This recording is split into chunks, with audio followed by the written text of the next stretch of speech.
Well, good afternoon, everyone. And how are ya? Different time. And let's see if anybody gets their notifications. If you can come on with us this afternoon, we would much appreciate it. Okay, well, there's a few people coming on, which is good. And let me see here. Who's going to be number one this afternoon? Michael. It doesn't matter, Mike. Morning or afternoon, you're right at the top. Good to have you on with us. And let's say hello to a few more here. Eric, salut, mon frère. Nativity, how are you? Fran, Orangeville. And Sue, good afternoon. I almost said good morning. I almost did. Judy from New Brunswick, how are you? Donna, Vancouver Island. Another Donna from Bellure. Georgie, Halifax, Nova Scotia. Wendy from Markham. And Donna, 3 Donnas already. Chantal, Ottawa. Betty Lynn from Brantford, how are you? Nick from our staff is on this afternoon. Sherry from Mississauga. Roma. And Anna, good afternoon. Cold Manitoba. Arlene, how is you? Rita, nice to have you on. Rolly from England. So you'd be what, about 6 hours ahead of us? Cheryl, how are you? Bonnie and Donna. Well, you know what, Donna, nice to have you on. Amber, New Jersey. Diane, bonjour. Anne from Moncton, New Brunswick. Francis from Vaughan, how are you? Elaine, St. John's, Newfoundland. And Barbara from Kansas. And Darlene, maybe if you guys could, some of you let me know if this is your first time on live. Yolande, how are you? Marlis, you get, how are you? Denise, Oakville. And Marianne, saying hi from London. Oh, I missed that. Heidi, I think. Margie or Margie? Mary. And Rolly says 5 hours ahead of us. Well, thanks for coming on, Rolly. Cecilia, Karen from Peterborough. Anna, nice to have you on. Rosemary, Moncton, New Brunswick. Janice, Douglas, good afternoon. Anna says, I saw you. Yeah, well, I don't always see everybody. There's so many Donnas, I can't get over it. Barbara, Vince, how is you? And Israel from Ghana, how are you? Milika. And Sherry is welcoming Janice and Lynn from Aurora. Okay, guys. Good to have you on. Carol from West Virginia. We love you guys. Janice, first time here. Janice is saying her first time. Well, thanks for coming on live. Karen. So what I am going to do Mondays and Thursdays until further notice, we're going to do afternoon sessions, okay? Afternoons on Mondays and Thursdays. We'll remind you just to keep you in the loop. Do you know that today we went over 89,000 followers on Facebook? Okay? 89,000 followers on Facebook. And we're almost at 5 million downloads of the Doctor Is In podcast. Okay? We're almost at 5 million. Guys, thank you for that. We appreciate it. Okay? We appreciate it. Now, over the weekend, I was looking at a book that I wrote, and it's been quite let me just get the year I wrote. I can't even remember what year it was. 2014. So 11 years ago, my son and I wrote this book, Are You Built for Cancer? Okay? And it's kind of interesting because I just went through it. I sort of forgot half the stuff that I said. But if I was to summarize it, okay? And that's just what I want to talk about this afternoon, because I don't think there's a day, I know I got asked today, about cancer, okay? And people want, doc, what should I do? And, of course, right? And I've got some very strong opinions, but I think I just want to summarize this book, Are You Built for Cancer? Okay? Written in 2014, which seems like yesterday to me.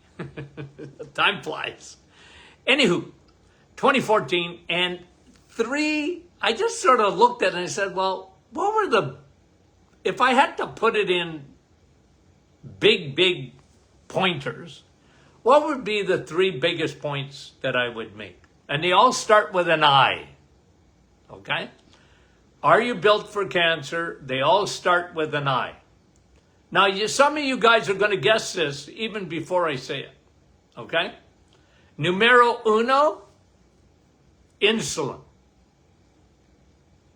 So way back in 2014, I was talking about insulin big time in cancer.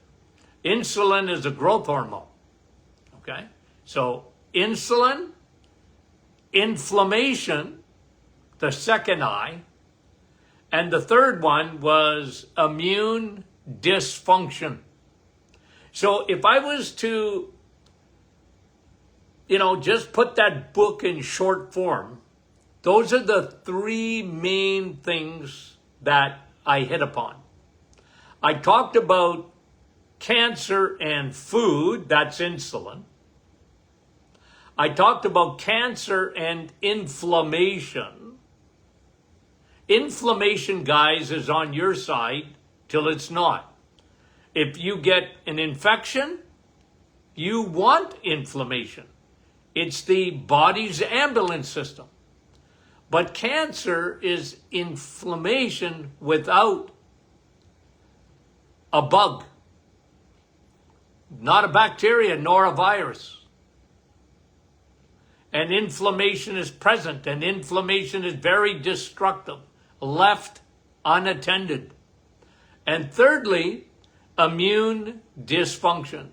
Obviously, the immune system is not working properly.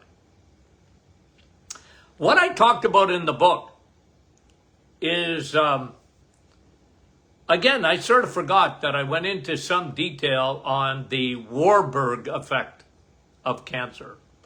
Back in 1928, Otto Warburg, a German research scientist, had a theory about cancer. And he said cancer is ravenous. Cancer cells are ravenous. I'm quoting him.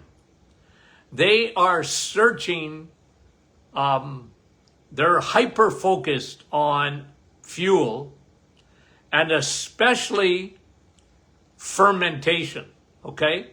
Now, let me explain that just for a second. I think most of, what turns milk into yogurt? Okay? I don't know much. I don't know much. But I know how milk turns into yogurt. Okay? How does cabbage turn into sauerkraut? Okay? And how do you make sourdough bread? Now, I was laughing, okay, because my wife was making sourdough bread. And, right from the starter, right? And I called it, I said, Rosie's in the lab again. I called the kitchen the lab because I said, man, you got all the utensils or all the lab stuff is out because you're making sourdough bread. And here's what I know about it, guys. I don't know everything about stuff like this, but one thing I know, you got to start with a bacteria. And you got to feed that bacteria, right? You got to feed it. And milk, for example, right? The bacteria will feed off the sugar in milk. That's how you make yogurt. and cabbage to sauerkraut. And sourdough bread, you start with a starter kit and containing the bacteria. You gotta baby it and right, heat it, baby it, cover it. It's finicky, like sourdough bread. You know, Rosie was telling me, I mean, it's not easy to make sourdough bread. It really isn't. It's very finicky. And it's a much better bread, guys. Now listen, if you got trouble with insulin, sourdough bread definitely is better. Okay? It's a lot less carbohydrate. But I really try and encourage people to be very careful with any kind of bread. Okay? I love bread. And I know what the Bible says, man shall not live by bread alone, but Tony Martin could. If I had my choice, I'd live on bread. I could easily live on it. I love bread, okay? But it don't love me. And, you know, I'm a carboholic. I know that I can't live on that stuff, okay? I can't. And neither can you, by the way. And we live in a different world today, okay? Now, I'm going to get back to this fermentation because it's very important to understand this. Otto Warburg said, okay, that a cancer cell survives on fermentation. That's its method of energy, is fermentation. And that's why sugar, way back, imagine guys, way back in 1928, there were people telling others to lay off sugar. Even back then, for cancer. Cancer needs fuel, number one, and its fuel of choice is fermentation. It is oxygenation and sugar. Sugar. Not ketones. There's been books written, guys, over the years. I was one of them that talked about the ketotic or very, very, very low carb diet for cancer. Why did I talk like that? Because of what I knew about Otto Warburg. And then I can tell you something. I know this for a fact. And you won't hear it because people don't talk about it.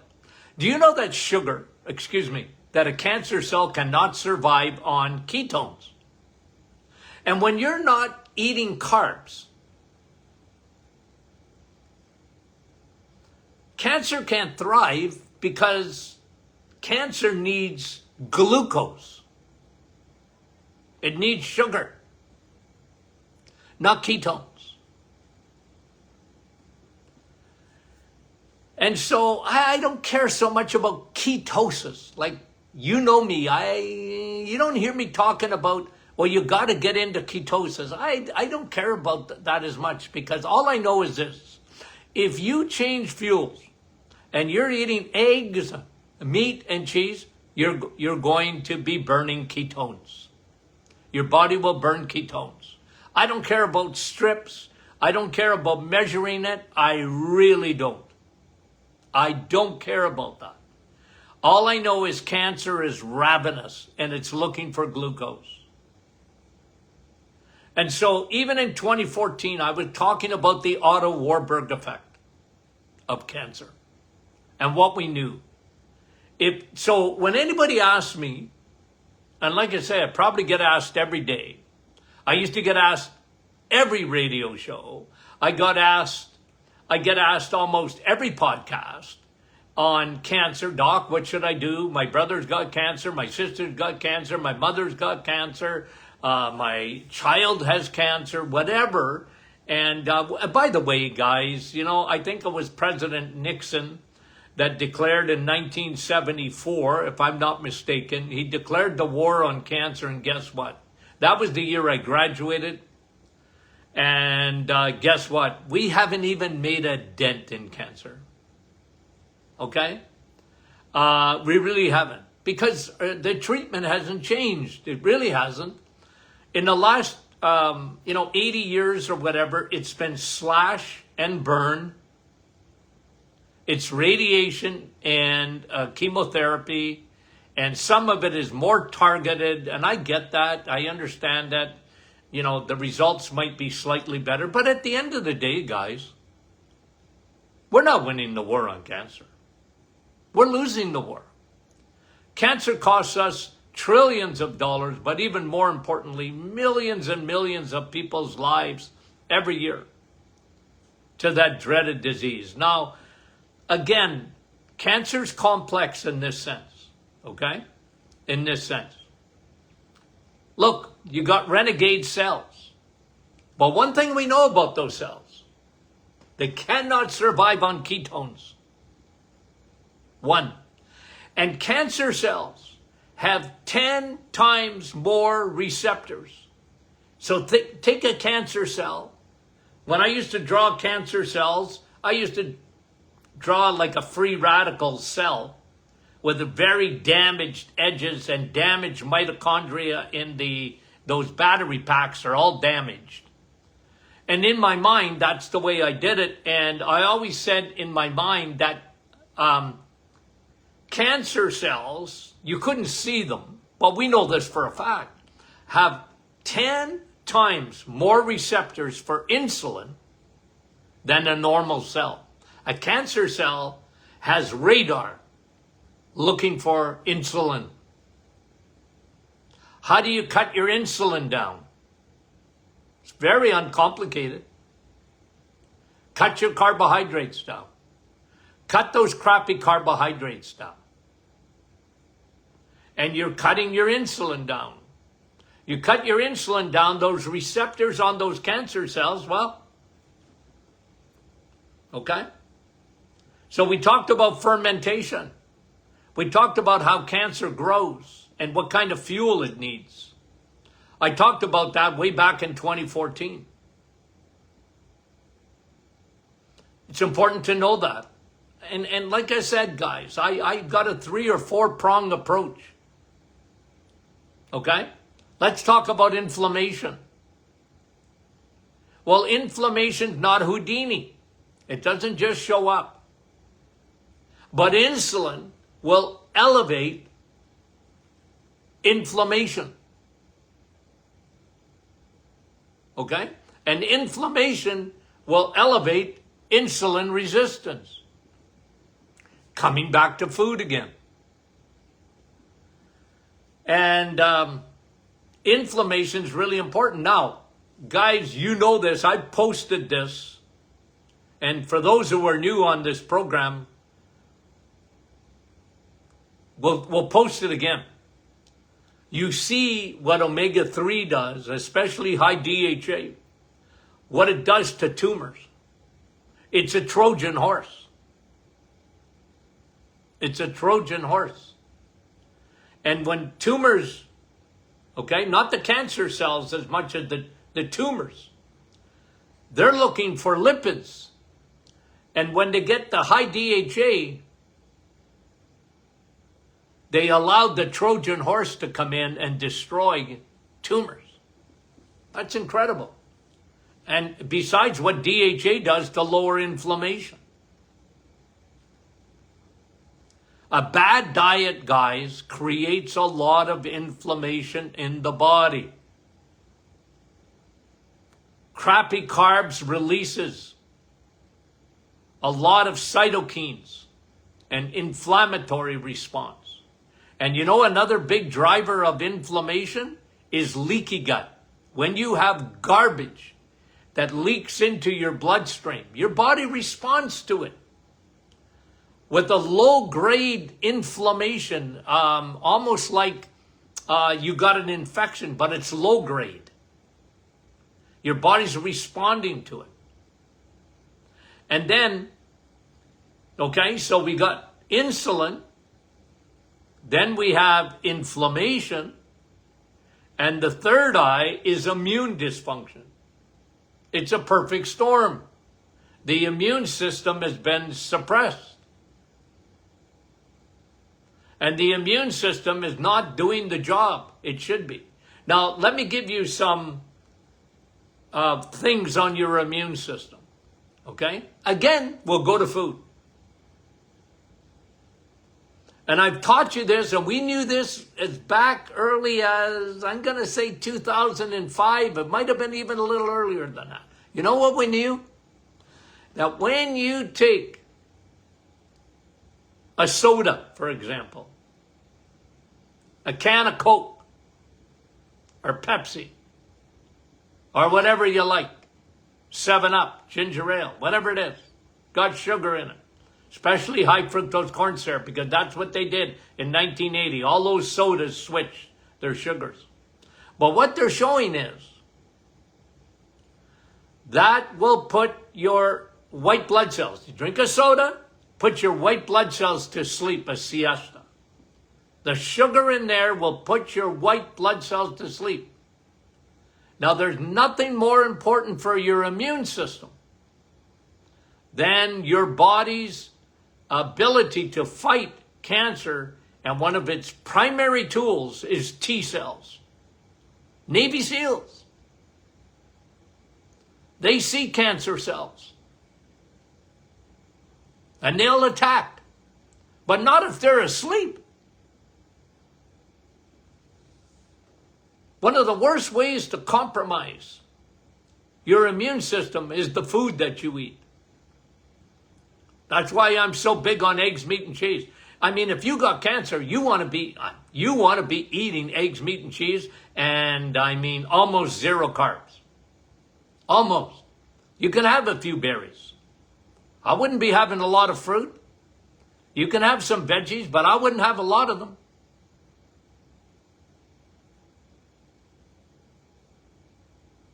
Okay? So T cells, you don't want to put them to sleep. But you know what activates T cells? You know what activates your immune system? What has 100 times? Remember I talked about the cancer cell? It's got 10 times more receptors than a normal cell for insulin. Okay? But your Navy SEALs have 100-fold antennas.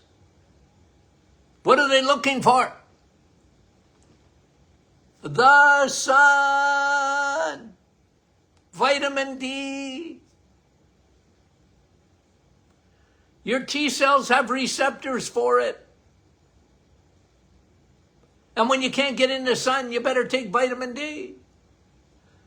It's a biomarker. It's one of the most important biomarkers for cancer is low levels of vitamin D.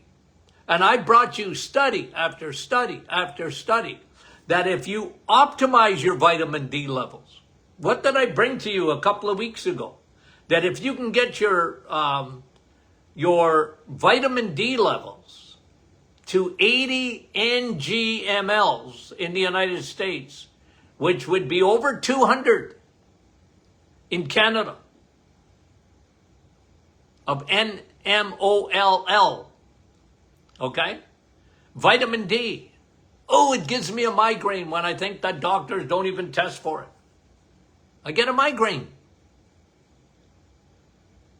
It should be a cancer test.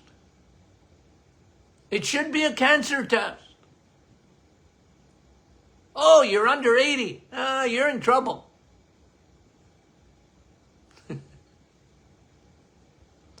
But because your body is, your T cells, your immune system is supercharged by vitamin D, the sun. Now, the best way to get vitamin D is the sun, of course. You get 10,000 IUs in 20 minutes in the sun if you have your solar panels, your arms and your legs exposed. Well, good luck with that if you live in Northern Ontario in the winter. You ain't getting vitamin D from the sun. You better take it. Now look at, one way of elevating vitamin D, by the way, is eating fat-soluble food. Vitamin D is found in the vitamin D. Listen, guys. Okay, let me give you an example. The Inuit, okay, formerly called the Eskimo. How did they get vitamin D? They never saw the sun, right? Well, they ate it. Now, the problem with vitamin D, when you eat it, you better eat it every stinking day. And they were eating cod liver oil and seals and, all the fat-soluble vitamins. They were getting vitamin A and vitamin D, but they had to top it up every day. It wasn't like they were taking days off from eating that stuff. They had to eat it every day to keep their vitamin D levels up. That's proven. It's easy for us because all we have to do is take a supplement. Take vitamin D with K2, guys. And I personally, at this time of the year, I'm easily at 8 to 10,000 IUs for me. Now, so you have a dysfunctional immune system. That's like a perfect storm for cancer. And guys, let me just say this, because I was just thinking about it today as I was rereading this book. Okay? I'm going to bring some stuff to you, because there's some good stuff in here. I sort of forgot that that I actually put in here. But guys, let me say this, okay? Let me say this. Cancer's a perfect storm. Insulin, inflammation, faulty immune system, okay? With the fourth thing, and it don't start with an I, cortisol, your stress hormone. It's a perfect storm of that, guys, usually. When you look at cancer, I was a case history guy. You couldn't get anywhere near me to see me as a practitioner unless you filled out a long, long questionnaire. And a lot of times it was repetition to some extent, but I wanted to make life easy for me in order to read your history, okay? But I wouldn't see you without a history. My dad taught me that. Ask questions. You want answers? Ask questions.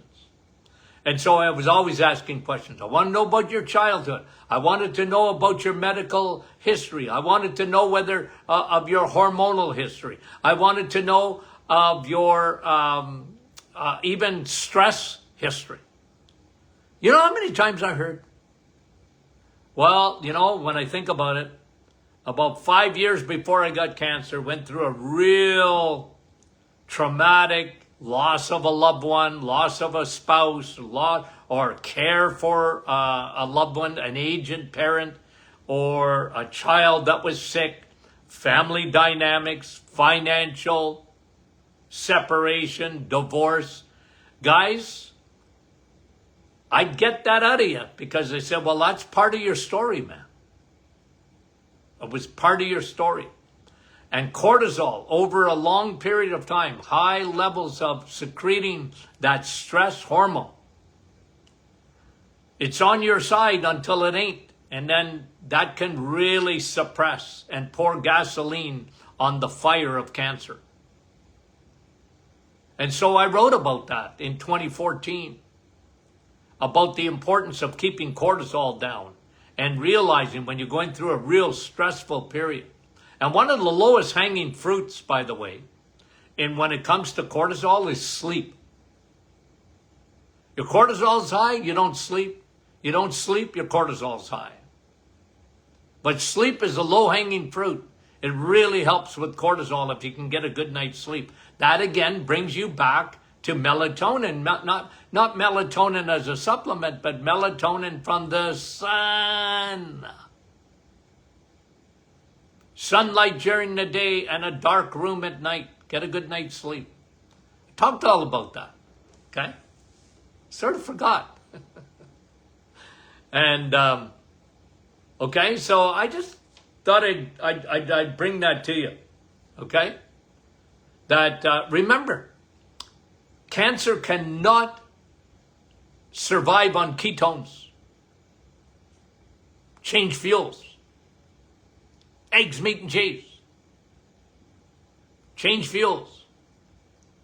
Cancer can't survive. It needs glucose, fermentation. Remember that. And so these are important things. Okay. Guys, I want to thank you for tuning in this afternoon. Okay. Now, for the new folks on, we have on Fridays, question and answer Fridays. Always fun. Always a good time. Amazing how many patients that we get. How many questions we get. And we love it, guys. We want to answer your questions. Okay? And don't be shy. info@martinclinic.com. If you want to get your question asked live, info@martinclinic.com. We're happy to answer your questions. And I try and get them all in. I don't always do it in one show, but I try. Okay? So do that. Again, guys, we're up over 89,000 followers on Facebook. Guys, thank you for that. Okay? And for those who can't do it on Facebook, you go to our, you're on your favorite smart device, guys, listen to the Doctor Is In podcast. Okay? That we're almost 5 million downloads now. Okay? All because of you guys. We love you. We'll talk to you soon.